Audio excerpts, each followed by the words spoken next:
আমার নাম ফারাজ, ফারাজ করিম। আমি পেশায় একজন শিক্ষক। তবে আমি খুব বেশি দূর লেখাপড়া করতে পারিনি।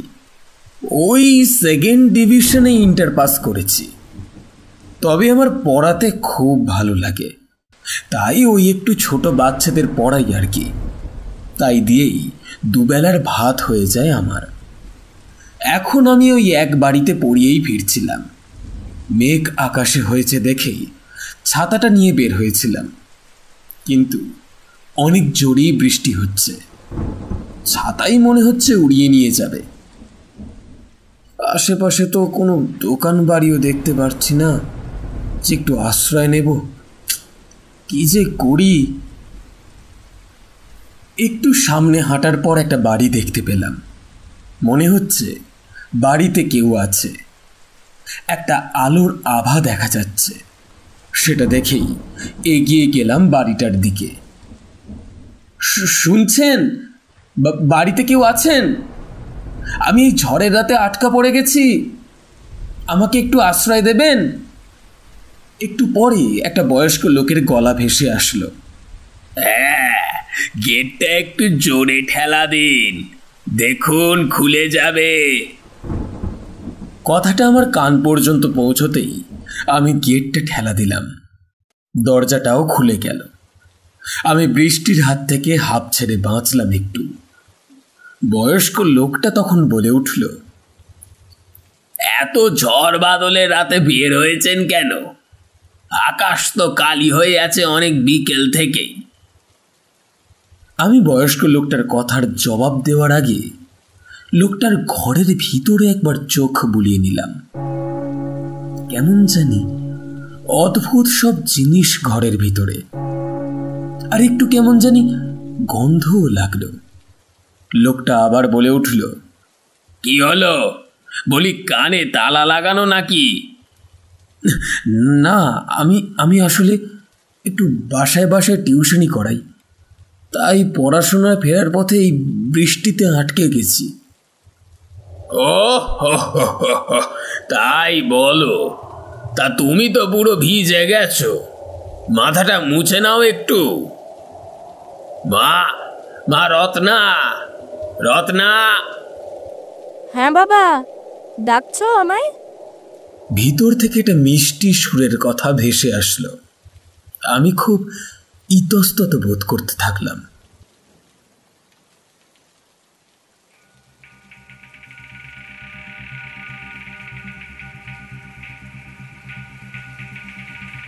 বাবা? রত্না মারে, এই ছেলেটা বৃষ্টিতে আটকা পড়ে আমাদের এখানে আশ্রয় নিয়েছে। ওনাকে একটু গা মোছার কিছু দে তো। আসুন আসুন, ভিতরে আসুন। ভিতরের রুমে বাথরুম রয়েছে, গাটা গামছা দিয়ে মুছে নেবেন। আমি মেয়েটার কথা শুনে ঠিক যতটা মিষ্টি বলেছিলাম, দেখে মনে হচ্ছে মেয়েটা তার থেকেও বেশি সুন্দর। আমি কোনো কথা বলতে পারলাম না। আমি ওনার সাথেই ভিতরের রুমে চলে গেলাম। আমি কেমন জানি ঠান্ডায় কাঁপছিলাম। আমার হাতে মেয়েটা একটা গামছা তুলে দিল। তুলে দিতে যে আমার হাতে তার নরম হাতের স্পর্শ পেলাম। আমি মাথাটা নুইয়ে ফেললাম। এ কি, আপনার গা তো জ্বরে পুড়ে যাচ্ছে। কখন থেকে এই ঝড় বাদলের রাতে ভিজছেন বলুন তো? মেয়েটা আমাকে যেন শাসনের সুরেই জিজ্ঞাসা করল। আমাকে এমনভাবে অনেক দিন কেউ শাসন করেনি। আমি তখন বলে উঠলাম, ওই সন্ধ্যের পর থেকেই তো বৃষ্টিটা শুরু হলো। আমি ছাতা মাথায় দিয়েই আসছিলাম, কিন্তু ছাতাটা একটা ফুটো হয়ে গেছে, সেটা আর খেয়াল করা হয়নি। তাই আর কি। হয়েছে হয়েছে, যান তো, দ্রুত গাটা মুছে ফেলুন। আমি বাবার একটা জামা দিচ্ছি, পাল্টে ফেলুন চটপট।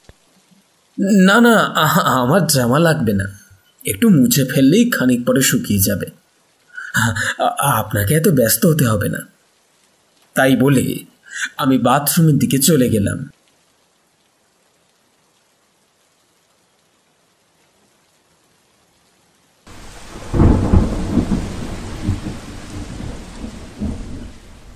একটু পরে আমি আসতেই দেখলাম মেয়েটা 1 কাপ চা হাতে দাঁড়িয়ে আছে।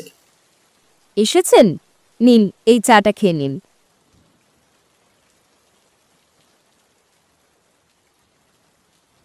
আমার জন্য আপনারা এত কিছু করছেন, আমি তো আপনাদের বিরক্ত করে ফেললাম।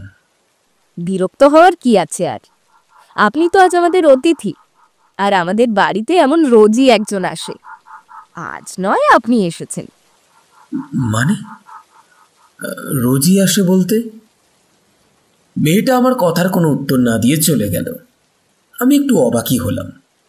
কি বলল মেয়েটা? গরম চায়ের বাষ্পের সুঘ্রাণ নাকে যেতেই মনে হলো কতদিন ভালো চা খাই না। ওই রুমির মা মাঝে মাঝে নাস্তা হিসেবে দেয়, তা তেমন ভালোও লাগে না। তাই আমি আর কিছু না ভেবে চায়ে চুমুক দিলাম। তখন হঠাৎ পেছন থেকে রত্না মেয়েটা বলল, আজকে আর বৃষ্টি থামবে না, আপনি বরং রাতে কি খাবেন তাই বলুন। আমি সবাইকে তাদের পছন্দের খাবার রান্না করে খাওয়াই তার শেষ খাওয়া। সবাই খুব মজা নিয়ে খায়, মনে হয় আমার রান্না খুব ভালোই হয়, তবে আমি কখনো খেয়ে দেখিনি। মেয়েটার কথা আমি ঠিক বুঝলাম না। শেষ খাওয়া বলল কেন? বলছি আমার জন্য কিছু রান্না করতে হবে না, আমি রাতে তেমন কিছু খাই না, আর আমি বৃষ্টি একটু দম ধরলেই চলে যাব। তা বললে কি হবে নাকি? বাবা বলেছে আপনাকে যেন খুব ভালোভাবে যত্ন আত্তি করি। আমি খুব ভালো মাছের মাথা রান্না করতে পারি, আমি বরং সেইটাই করি, কি বলেন? আর আপনারও তো প্রিয় মাছের মাথা, তাই না? মেয়েটা কিভাবে জানলো আমার মাছের মাথা প্রিয়? আমার মাছের মাথা ছোটবেলা থেকেই অনেক প্রিয়, তবে শেষ কবে খেয়েছি মাছের মাথা তা আমার মনে নেই। মানে মানে আপনার আর মানে মানে করতে হবে না, আমি বরং মাছের মাথা আর মুরগির পা রান্না করি, আপনি আর বাবা একসাথে বসেই খাবেন। আপনারা যাই করবেন আমি তাই দিয়েই দুটো ভাত খেয়ে নেব, আমারও সব দিয়েই অভ্যেস আছে। মেয়েটা আর কোনো জবাব না দিয়ে রুম থেকে চলে গেল। আমি চায়ের চুমুক দিতে থাকলাম। মনে হচ্ছে গায়ের জ্বরটা একটু লাঘব হচ্ছে।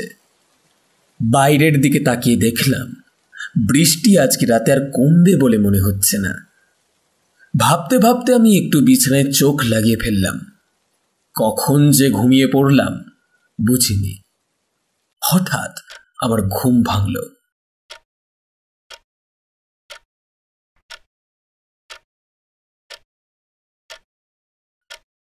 ঘুম ভাঙতেই দেখলাম রুমটা অন্ধকার হয়ে আছে। ঘড়ির কাঁটার টিকটিক শব্দ হচ্ছে শুধু, বাইরেও আর বৃষ্টি পড়ছে না। আমি ডাকতে থাকলাম রত্নাকে, এই যে শুনছেন রত্না, আমার ঘরটা অন্ধকার কেন? বিদ্যুৎ চলে গেছে কি? আপনারা কোথায়? আপনি এই ঘরে আসুন, আপনার জন্য আমরা খাবার নিয়ে বসে আছি, আপনি আসলে একসাথে বসে খাবো। আমি আস্তে আস্তে অন্ধকারের ভিতর বাইরের রুমের দিকে এগোতে থাকলাম।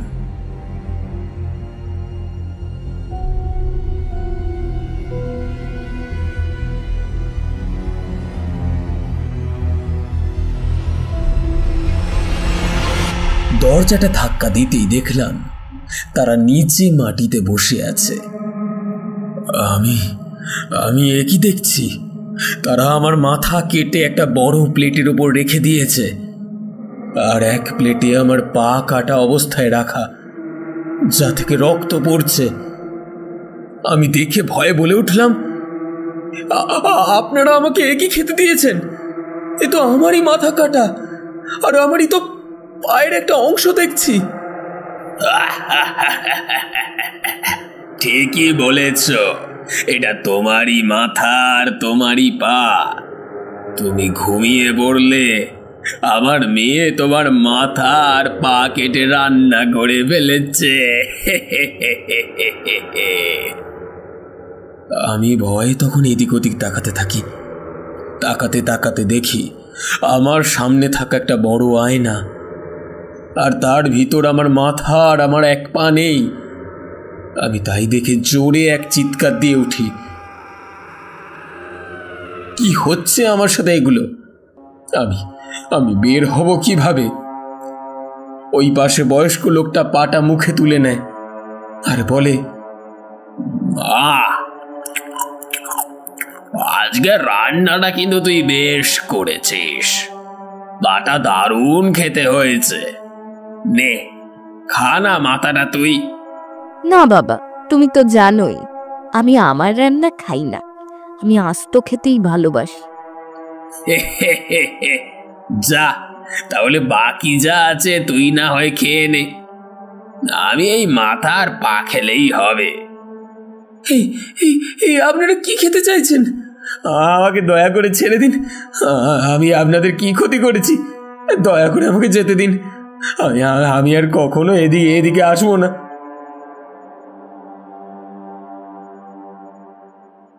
বাবা, আমার ওনাকে খুব পছন্দ হয়েছে, ওনাকে মাথাটা ফেরত দেওয়া যায় না? একটা পা না হয় তুমি খেলে, একটা পা তো ওনার সঙ্গে আছেই, ওটা দিয়েই না হয় জীবনটা পার করব। কি বলছিস মা? তুই তো কখনো এমন কথা বলিস না, আজকে হঠাৎ দেখে এমন বলছিস কেন?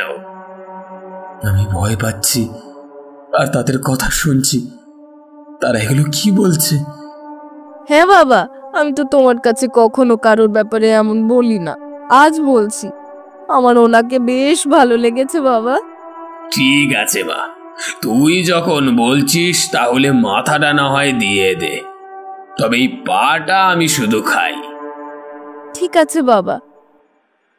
তাই বলে মেয়েটা আমার মাথাটা প্লেট থেকে ওঠালো। আমাকে দয়া করে যেতে দিন, আমি আর কখনো এদিকে আসবো না। হ্যাঁ, আপনাকে যেতে দেব, তবে একটা শর্তে।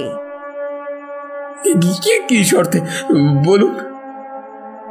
আপনি অনেক ভালো মনের মানুষ, আপনার ভিতর আমি কোনো খারাপ দৃষ্টি দেখিনি, অন্যরা সবাই আমাকে দেখে খারাপ ভাবে তাকায়, তেমনি এক রাতে আমাকে এক শয়তান, যাই হোক, আপনাকে আমার তেমন মনে হয়নি একবারের জন্যও, তাই বাবাকে বলে আপনাকে ছেড়ে দিলাম, না হলে সে রাতের পরে যারাই এসেছে আমার আর বাবার রাতের খাবার হয়েছে। আপনি এখান থেকে যাওয়ার পর কিন্তু কাউকে বলবেন না কেন আপনার পা কাটা পড়েছে।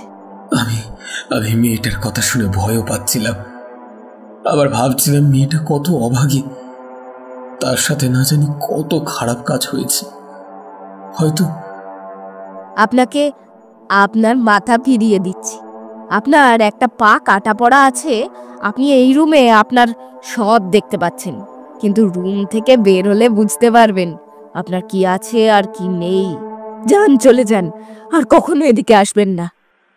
আমি কোনো কথার জবাব না দিয়ে জোর পায়ে রুম থেকে বের হয়ে বাইরে চলে আসলাম, আর আসতেই দেখলাম আমার বাম পায়ের হাঁটুর নিচের অংশটা কাটা। আমি এক পা দিয়ে খুঁড়িয়ে খুঁড়িয়ে সামনের দিকে এগোতে থাকলাম, আর তখন আবার ঝুম বৃষ্টি শুরু হয়ে গেল। আমি একটু দূরে গিয়ে পিছনে তাকিয়ে দেখলাম মেয়েটা দরজার কাছে এসে আমার দিকে তাকিয়ে আছে অপরূপ সুন্দর দৃষ্টিতে। আমি আর কিছু না ভেবেই এক পা খুঁড়িয়ে খুঁড়িয়ে এগিয়ে চলে গেলাম। পরের দিন সকালে আমি নিজেকে আমার বাড়িতে দেখতে পেলাম। আমার পাশের বাড়ির চাচা আমার পাশে দাঁড়িয়ে আছে। চাচা আমাকে বলল, কিরে ফারাজ, কাল রাতে তুই কোথায় গিয়েছিলিস? তোকে ভোরবেলা পা কাটা অবস্থায় দেখতে পেয়ে আমি ঘরে নিয়ে আসি, তারপর ডাক্তার ডেকে তোর পায়ের চিকিৎসা করাই। আমি কোনো কথার জবাব দিতে পারছি না। পরে চুপ থেকে বললাম, চাচা, কাল রাতে আমাকে কোনো পশুতে আক্রমণ করেছিল মনে হয়। হ্যাঁ, আমিও তাই ভাবছি। রাতে বের হওয়া তো নাজায়েজ হয়ে গেছে, পশুর আক্রমণ অনেক বেড়ে গেছে। ঠিক আছে ফারাজ বাবা, তুই বিশ্রাম নে, আমি তোর চাষিরে বলবো তোর খাবার পাঠায় দিতে।